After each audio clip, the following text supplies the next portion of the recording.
Hai guys, kembali lagi bersama gua di Wandi Channel Review. Seperti biasa di video kali ini gua akan melanjutkan alur cerita film From Series episode 10.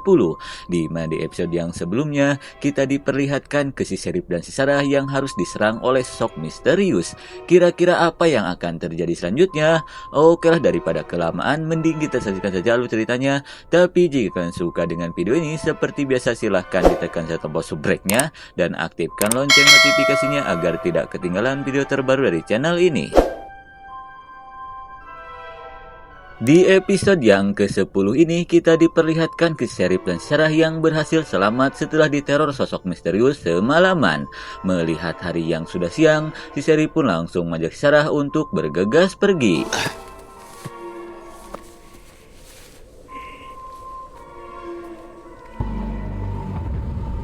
Dan rupanya sosok itu membawa mereka ke tempat yang dipenuhi dengan jaring Spider-Man. Kira-kira sosok apa yang membawa mereka ke tempat itu? Di sisi lain, kita pun diperlihatkan ke si Jet dan si Jim yang sedang mengumpulkan para penduduk, di mana mereka yang sempat kebingungan mencari daya listrik berencana memakai listrik yang ada di rumah koloni untuk menyalakan pemancar sinyal. Namun dikarenakan mereka membutuhkan kabel yang cukup panjang, si Jim pun meminta bantuan ke para penduduk untuk mencari kabel bekas yang masih bisa dipakai. Spread the word. Let's get to work.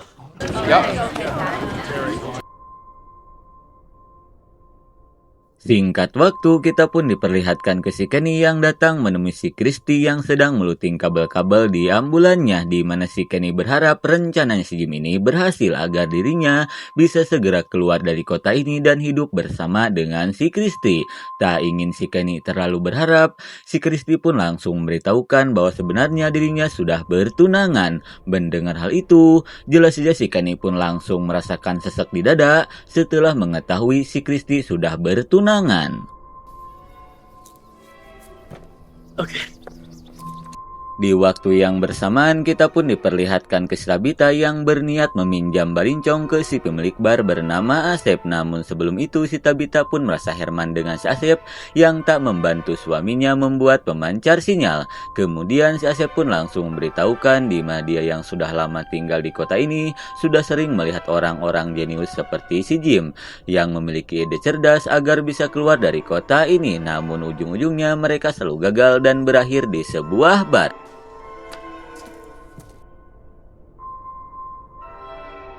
Lalu kita dialihkan lagi ke si Sheriff dan si Sarah yang sedang melanjutkan perjalanan, di mana si Sheriff yang bingung menentukan arah berniat mengikuti arah cahaya yang menyantar tendanya karena dia yakin di sana ada seorang yang bisa membantu mereka. I don't even know which direction is back. If whoever it is doesn't want to help. Di perjalanan, si Sarah pun langsung menceritakan kembali tentang si makhluk yang membisikannya yang menyebutkan nama Tuan Peace. Kemudian si Sheriff pun langsung memberitahukan bahwa nama itu sebutan dirinya saat masih jadi tentara yang hanya diketahui oleh istri dan anaknya saja. Mendengar hal itu, si Sarah pun yakin bahwa makhluk yang membisikannya adalah mendiang istrinya si Sheriff yang berniat untuk membantu mereka. Hingga di tengah obrolan, si Sheriff pun mendengar seorang yang meminta tolong. Tanpa pikir panjang, dia pun bergegas mencarinya. Hello? Here, help!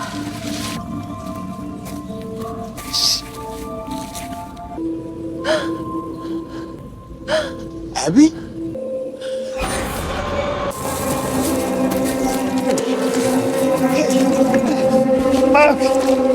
Alice!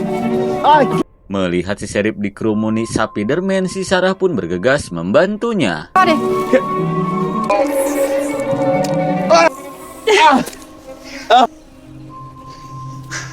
Setelah itu, si Sarah pun langsung menanyakan apa yang sebenarnya terjadi, dan ternyata apa yang si Sheriff lihat itu hanyalah sebuah genjutsu saja. Tak ingin si Sarah semakin ketakutan, si Sheriff pun tak menceritakannya dan langsung mengajak si Sarah untuk melanjutkan perjalanan. What happened back there? Namun beberapa lama kemudian akibat terkena congcongan Spider-Man, si Sherry pun harus merasakan sakit di seluruh tubuhnya. Melihat hal itu, si Sarah pun meminta ke Sheriff untuk menahannya dan terus melanjutkan perjalanan sebelum hari mulai poek. Karena jika mereka terlambat, dapat dipastikan mereka akan modar dimangsa oleh si makhluk. Setelah mendengar perkataan si Sarah, si Sheriff yang tak ingin perjuangannya sia-sia pun memaksakan diri untuk melanjutkan perjalanan. Kemudian kita diperlihatkan kembali ke si Jim dan para penduduk yang sudah berhasil membuat pemancar sinyal. Tak ingin membuang-buang waktu, mereka pun bergegas memasangkannya ke atap rumah koloni. Di sisi lain, kita pun diperlihatkan ke si Christy yang datang menemui si Kenny untuk meminta maaf, di mana dia tak bermaksud untuk menyakiti si Kenny. Dia pun berjanji jika suatu nanti dia keluar dari kota ini dan melihat tunangannya sudah memiliki pasangan lain, dia akan kembali ke si Kenny dan hidup bersama. Mendengar hal itu, walaupun hanya dijadikan kekasih cadangan saja, si Kenny yang sudah lope ke si Christy pun sangat senang.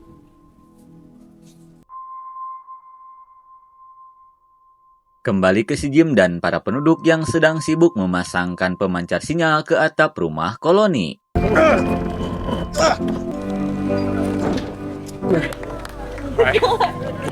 Dan berkat kerjasama semua orang, si pemancar pun berhasil dipasangkan. Setelah itu, si Jim pun menyuruh ke para penduduk untuk segera menyalakan semua lampu yang ada di rumah koloni. Come on, let's go. We got power. Yes. Betapa senangnya mereka setelah melihat radionya sudah menyala dan berhasil mendapatkan sinyal. Melihat pekerjaan suaminya hampir berhasil, si Tabitha pun izin pergi untuk melanjutkan kembali menggali lubang. Namun di tengah rasa bahagia, seketika mereka pun panik setelah melihat badai akan datang. Melihat hal itu, si Jim pun bergegas meminta bantuan. Mayday, mayday! Can anybody out there hear me? This is a... Mayday, mayday. Dan setelah beberapa kali mencoba, radio itu pun terhubung ke seorang pria. Mendengar hal itu, si Jim pun bergegas meminta bantuan. Namun anehnya, pria itu mengenali si Jim dan mengatakan seharusnya si Jim tak mengizinkan istrinya menggali lubang itu. Dirasa istrinya dalam bahaya, si Jim pun langsung menitipkan kedua anaknya ke si Donna dan bergegas pergi menuju rumah. Di waktu yang bersamaan, kita pun diperlihatkan si Tabitha yang sedang sibuk menggali. Namun tiba-tiba lubang itu jebol hingga si Tabitha pun membui ke sebuah gua. Di tengah rasa ngap, kini si Tabitha pun mengetahui bahwa kabel di rumahnya terhubung ke gua ini. Di tengah kebingungan, dia pun dikagetkan oleh kedatangan seseorang. Dan ternyata itu adalah si Victor, di mana si Victor memberitahukan bahwa dirinya disuruh oleh si bocil berbaju putih untuk menunggu si Tabitha di tempat ini. Setelah menjelaskan itu, dia pun langsung mengajak si Tabitha untuk segera pergi dari tempat ini karena disinilah makhluk-makhluk itu beristirahat.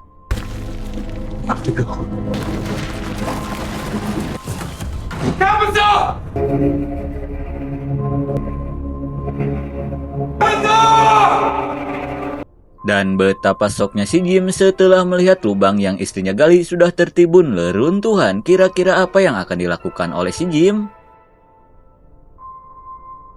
Lalu kita dialihkan kembali ke si Sheriff dan Sarah yang berniat menaiki bukit. Namun dikarenakan kondisi Sheriff semakin ripuh, dia pun berniat untuk beristirahat. Namun si Sarah mengajak Sheriff untuk segera melanjutkan perjalanan sebelum badai semakin besar.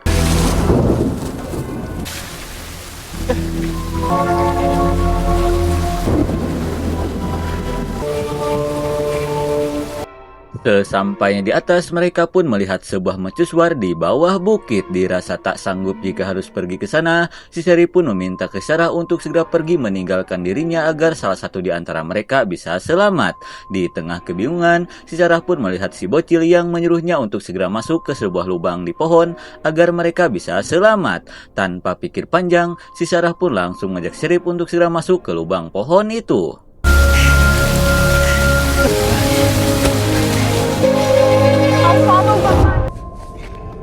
So,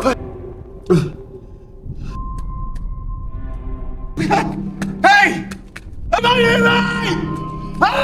Dan setelah masuk ke lubang pohon, tiba-tiba si Sherif sudah berada di sebuah sumur tua. Melihat hal itu, jelas saja dia pun panik, apalagi dia harus terpisah dengan si Sarah.